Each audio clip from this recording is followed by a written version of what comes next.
Гласот на Америка на македонски. Преку една деценија вашиот прозорец кон САД. А сега, директно од студиото во Вашингтон. Добро вечер. Го гледате ТВ журналот News Flash на Гласот на Америка на македонски јазик, а јас сум Лилица Китановска. Американскиот председател е во Ирска, каде започнува патување низ Европа. За ова малку подоцна, а сега ве носиме во Мисури, во Соединетите Американски држави, каде торнадо во неделата уби најмалку 89 лица.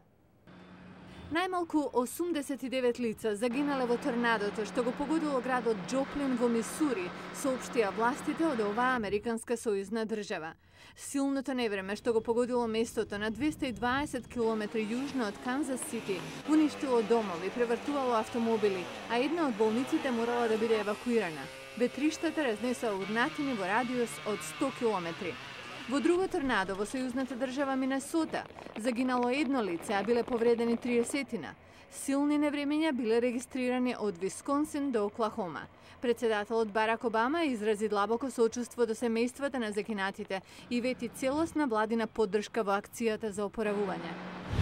Американскиот председател Барак Обама со посетата на Ирска ја започна 6-дневната турнеја по 4 европски држави. На дневен ред ќе доминираат состојбата на Блискиот Исток, дискусијата за глобалните економски тешкоти на самитот на групата 8, а на приватен план прославата на далечните ирски корени на Обама. Обама утрово се сретна со ирскиот председател Мери Мекалис и премиерот Енда Кеди во Даблин. Од утре ќе биде во дводневна посета на Британија. Одиме на спортот. Крис Бош го стави Мајами чекор напред пред Чикаго. Со 34 поени ја обезбеди победата од 96-85, со која неговиот тим поведе со 2-1 во финалето на источната конференција на НБА. Мајами сега води со 2-1 во серијата најдобар од 7 надпревари. А вечерва играат Далас со Оклахома. Далас, кој ќе биде домакин, води со 2-1. И конечно, последното продолжение на филмот Пиратите од Карибите во непознати води изминатиот викенд заработи $90 милиони од прикажување во киносалите ширум САД и беше најгледаниот филм на американскиот континент. Филмот на Дизни постави рекорд со заработени $256 милиони од меѓународно прикажување, со што го направи четвртото најголемо отварање на едно филмско остварување во историјата на филмот. Председателот Обама денес ја започнува 6-дневната турнеја низ 4 европски држави. Кои се темите на кои тој ќе се задржи со неговите соговорници, ќе ви кажеме во продолжение. По концентрирањето на Блискиот Исток заради неодамнешните востанија, председателот Обама сега го врти вниманието кон Европа и глобалната економија. Обама ќе започне во Ирска, чија економија некогаш беше нарекувана европски тигар, сега се задушува во долгови. И тука тој ќе го помеша бизнисот со задоволството, посетувајќи го селото каде некогаш живееле неговите предци. Нема да одам само во познати градови, ќе го посетам и Монигал, од каде доаѓа мојот прадедо. Околу 37 милиони американци се со ирско потекло, а Обама вели дека двете држави имаат тесни врски. Потоа председателот оди во Лондон. 2 дена ќе биде гостин на Бакингамската палата со неговата домакинка кралицата Елизабета. Премиерот Дейвид Камерун ќе го представи председателот во парламентот. Двајцата си имаат сретнато порано. Односите меѓу Британија и САД сепак треба да се измазнат, особено по минатогодишниот излив на нафта од BP во заливот на Мексико. Главната цел на патувањето на Обама е самитот на групата 8. Лидерите на најголемите индустријски држави во светот последен пат се сретнаа во Канада. Овој пат домакин е Франција. Доменико Ломбарди од институцијата Брукингс во Вашингтон вели: Многу е важно за економијата на Соединетите Американски држави и другите систематски важни економии да функционираат добро. Ломбарди очекува Обама да изврши притисок на европските партнери да усвојат поригорозни фискални политики, особено кон земји во тешки долгови како Грција, Португалија и Ирска.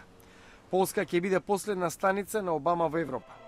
Тој минатата година не беше на погребот на полскиот претседател заради облакот од вулканската прашина што принуди откажување на многу летови. Обама и председателот Бронислав Коморовски си имаат сретнато во Белата куќа во декември. Овој пат треба да подпише договор за стационирање на американски борбени авиони на полска територија, што ја разлути Русија. Американскиот Црвен крст слави 130 години од основањето, 130 години во служба на хуманитарните потреби, а се започна со визијата на една жена.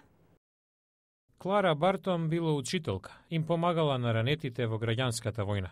Додека била во посета на Европа во 1869-та, дознала за меѓународниот Црвен крст, основан во Швајцарија само неколку години пред тоа. Лобирала кај председателот и Конгресот за основање на Американскиот Црвен крст.